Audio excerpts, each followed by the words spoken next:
Hi YouTube, it's Terry Lynn and Derek. Live, why are you laughing?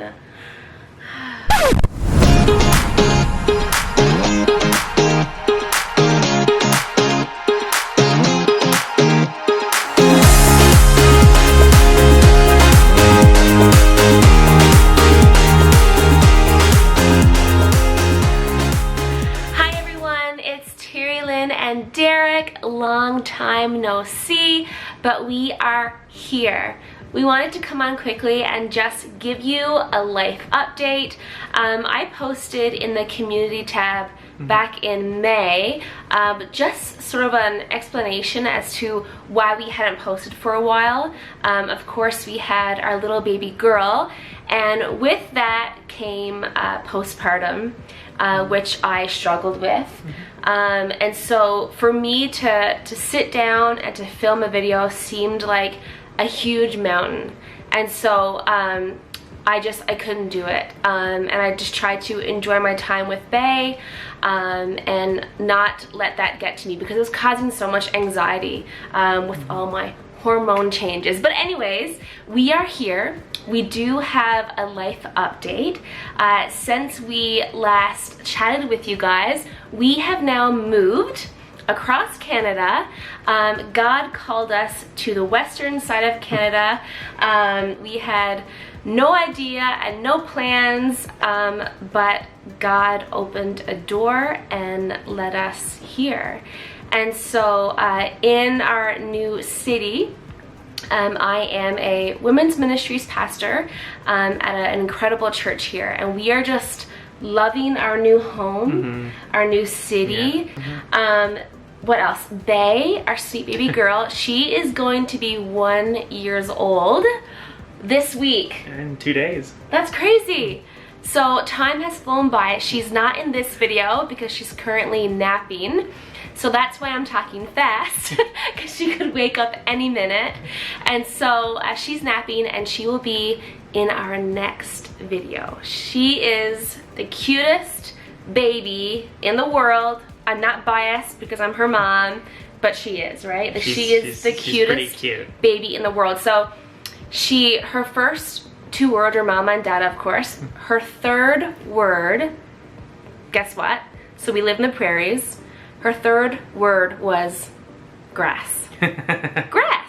So she points outside and says grass, grass, and we're like, yeah, there's a lot of grass.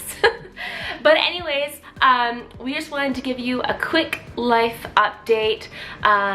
We do have some videos coming up, so I promise I'm going to try harder. Now that we've settled into our new home, I am back to work. I have found a little bit more of myself. For those of you who've had babies, I feel like when they're like just in their early months, you kind of like, you almost lose yourself. Like you kind of like, you know, you're at home constantly, you're dealing with baby spit up and a baby crying and no sleep. And you kind of like, you know, who am I? Who is this person?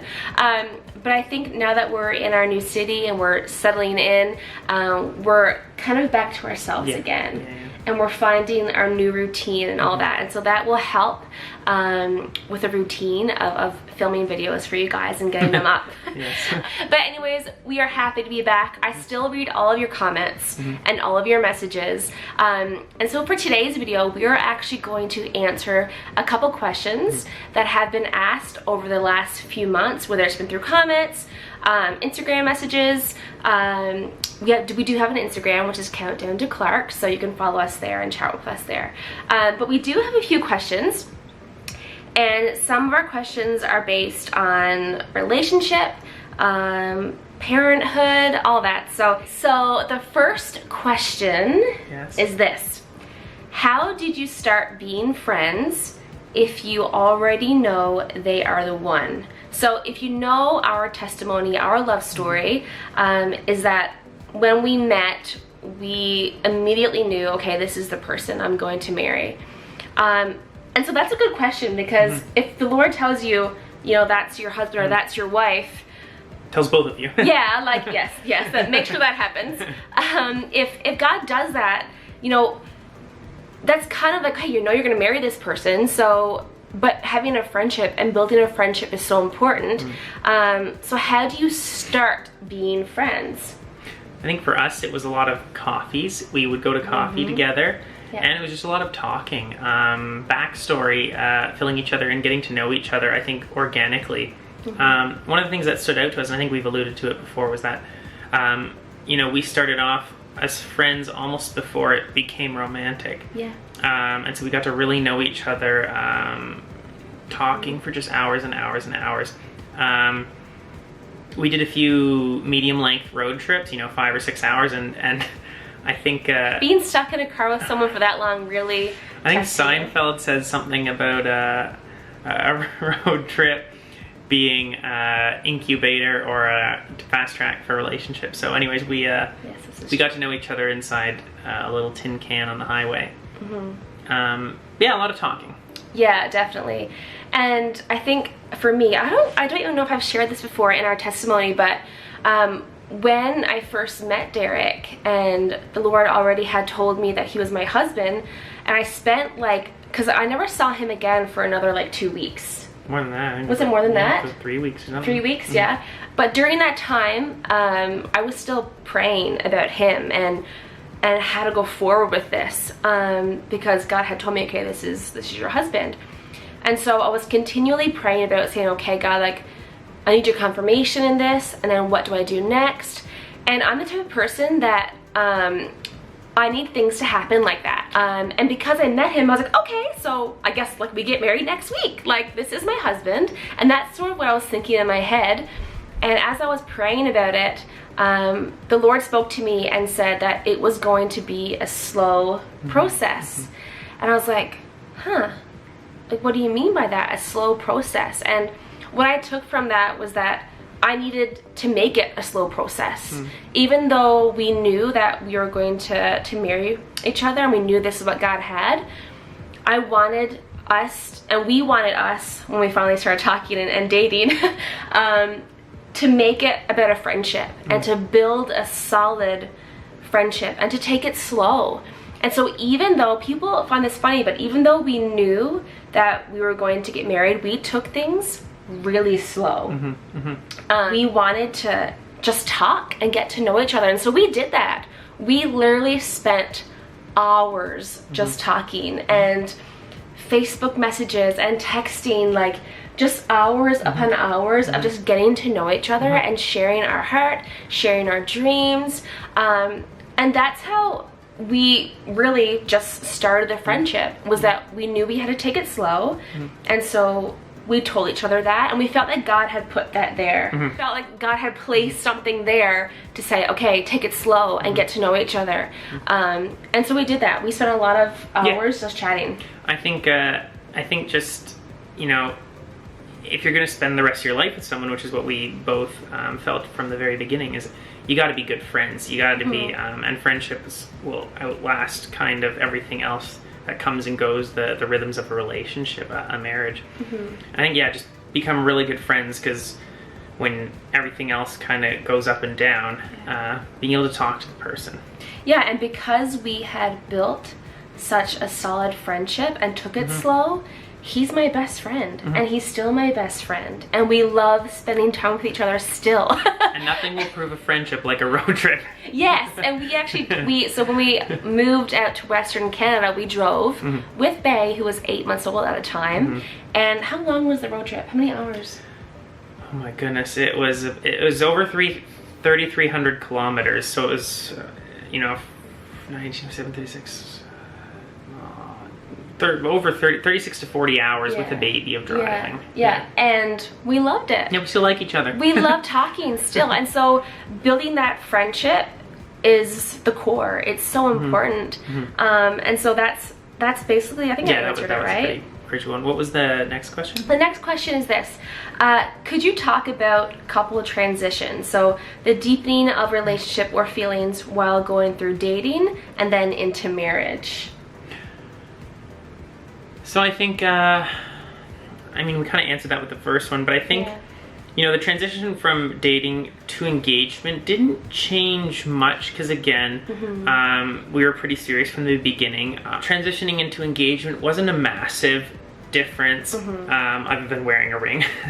And then after marriage, I think... planning a wedding. Oh yeah, planning a wedding. Well, it was mostly her anyway. It was me, yeah. I don't think I had any choice. I wasn't allowed to have any, too many opinions on that. I would ask you, I think and then you'd give me an answer. There was a right answer and there was a wrong answer. Yeah, exactly. After marriage, I think... into marriage? Into marriage, yeah. Our first year of marriage, let me remind you, was COVID. Yeah, so we couldn't go anywhere anyways. So we had a great first test of marriage, of being in quarantine for our first year, which was a lot of fun. Not even allowed to escape. Yeah, we loved it. Yeah, we had a good time. But yeah, I think... movie binges late into night. Yeah, I think what I could say about transitioning from dating, engagement, and into marriage, if I could sum it up into one word for us, it would be fun.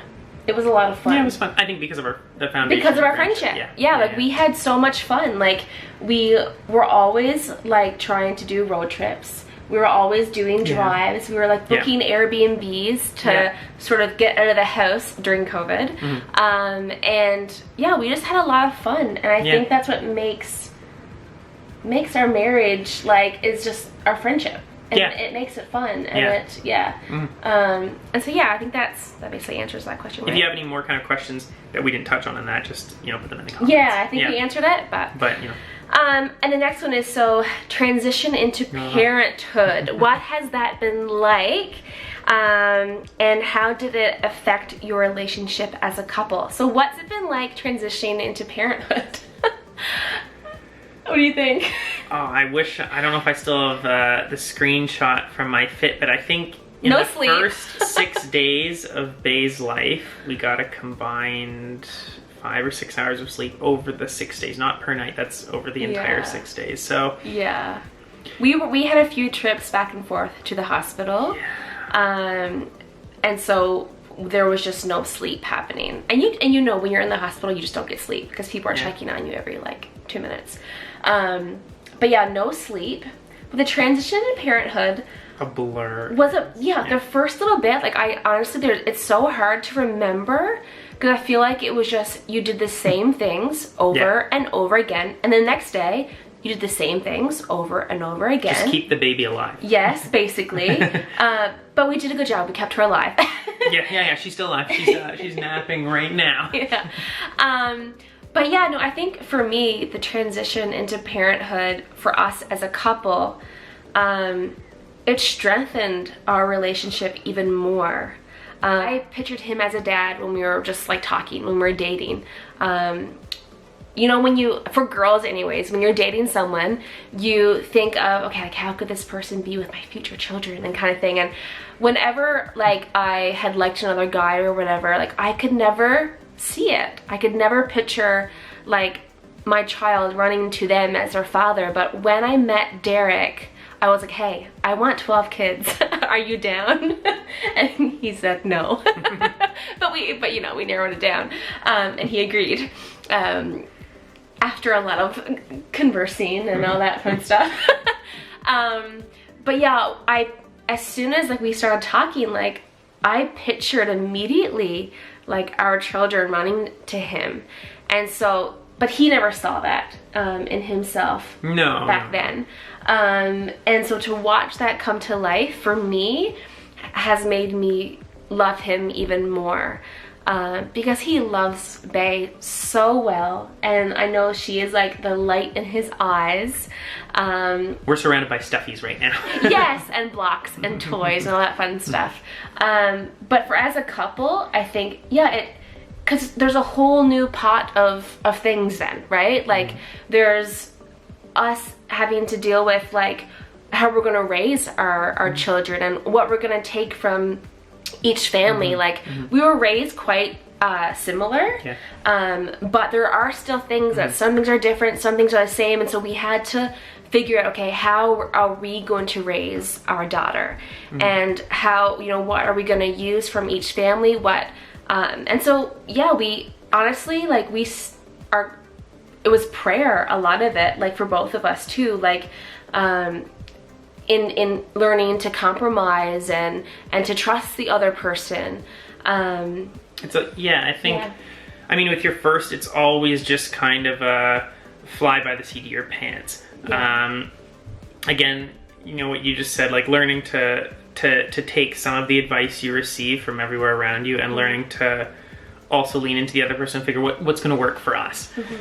And so, I mean, it was an absolute blur. I had 2 major papers due the week she was born. You know, there were some complications with Bay going back and forth to the hospital. It was just, you know, from the father's perspective, from both of our perspectives, it was absolutely exhausting. And I ended up having a C-section. Yes. And so then that adds in a whole other, because there was a lot that I couldn't do. And so those first few days, like... Oh, I remember on a third... the third day of no sleep, driving to and from the hospital 3 times in one day. Yes. It was just... And again... I remember him standing up in the hospital one day, and he was falling asleep standing up, and I was nodding like, "Oh no!" But I think, and that was the drive home. Yeah, but yeah, it's a lot of learning to reconcile. I think two worlds, two families, two ideas of what's right, what's wrong. And, you know, we were both raised similarly with similar sort of family values, similar, you know, a lot of trips as a family, which is something we're taking from both sides. And again, you know, we love road trips. Bay's been a great baby and traveled across the country, amazing. And so, you know, we're taking our own experiences and learning to reconcile two worlds. And that's a massive thing. And that is something that we rely on our faith for, because we rely on when there's that frustration or that one of us has one idea of how to do something and the other one has a different idea. And that is where it comes to prayer. That's where it comes to each of us submitting sometimes our own desire to be right, our own desire to prevail or to direct a situation and saying, you know, okay, I'm going to respect the other person. That also comes with the exhaustion, right? Like, sometimes it would be, I would come home from work and take care of the baby. Sometimes Terry-Lynn knows I need some time for school, and so she'll take the baby even though she's exhausted. And that's, I think at the beginning too, something that we, like what you're saying is that I remember there were times that we actually had to sit down at the beginning when our life was just crazy with the baby. We like literally would say, okay, we realize we're both tired. Like, we are tired right now. Like, if we would start to like have an argument or something, we would both have to just sit and say, okay, we're tired, we haven't slept. Does this make sense that we're even arguing about this? And that would like sort of bring us back to reality. Well, you know, if you've been there, you've been there. It's been some of the best. Again, I say 8 months. Where did those other 4 months go? It's been about the best 12 months. 1 year old, of our lives, and you know, she's getting to that age where she's starting to get her little personality and stuff, and we get to celebrate because we've been there every step of the way. I'm looking at 2 little stuffed pigs, a stuffed otter, and every other stuffed animal that was on the ark, or maybe not on the ark. Behind this camera, there's just a lot of toys. So if you're wondering what's going on down here, there's a stuffed pig currently looking at me. There's another stuffed pig. Here, if you just listen carefully. Yeah, okay, I'm gonna turn it off. We hear that all day. But yeah, so that had affected our relationship as a couple.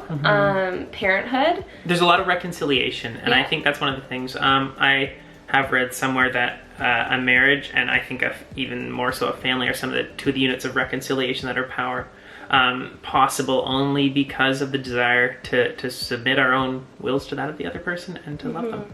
Love. Here's the gospel. So honestly, I think it brought us closer because we saw each other in a new light as well. We saw each other dealing with new issues and new problems and new situations. And at our worst, at our most. And like with my postpartum, like I know it was tough, like for both of us. And so Derek, you know, was my rock through that. And we just yeah, we learned, I guess, how to love each other in new circumstances and because we saw each other in a new light. But yeah, okay, so the final question is a big question, but it's, how do you fully surrender to God? When I looked at that question, to me, there's no simple answer to that, and there's no answer to that. There's not like one thing you have to do to fully surrender to God. I think it's a lifelong, it's a lifelong thing. Every day you surrender to God. Every day you wake up, you surrender to God. Every day you learn to trust God more. There's going to be new situations, new experiences in your life where you have to submit to God's will. And so how do you fully surrender to God's will? It's just doing life with Him. It's having a relationship with God. It's an everyday thing that you have to do. So it's not just one simple, I pray this prayer and I fully surrender to God. It's every day with a lot of decisions that you make throughout your life. And I think that's kind of exactly where we left off on the last question is, how do you surrender to God? How do you surrender to the other person? How do you practice that act of saying, you know what, that self-limiting act and saying, you know, this is sometimes what I want or what I dream, but how do I take that to God? How do I take that to my spouse and say, you know what, in terms of the Lord, thy will be done. And then same thing to your spouse, and it's that act of saying, not my will, but yours be done. Yeah, exactly. And you know, when you do live that life of constant surrender to God, there's no better life than that, because God's plan for you, God's will for you is the best, and it's better than anything that you could ever imagine.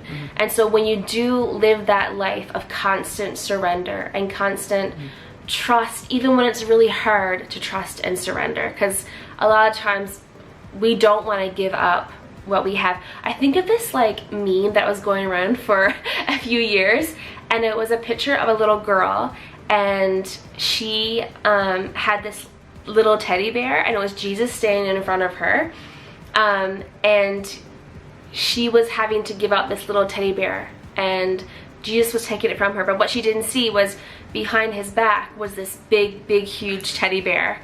And that's sort of what it's like, right? Like, it's like we don't want to give things over to God, but then when we do, He has the very best for us. And so when we constantly are living that life of surrender, then that is an incredible, full of adventure and fun and incredible life when you're walking that life with the Lord. Anyways, that is all the time that we have today, because the baby is going to wake up any minute. But we hope you enjoyed this video. We have really missed doing these videos and talking with you all. And so we are going to try and get back to this. We have missed you all and just having conversations with you all. So thank you for watching, and we will see you again soon. Please like and comment and subscribe for more. God bless.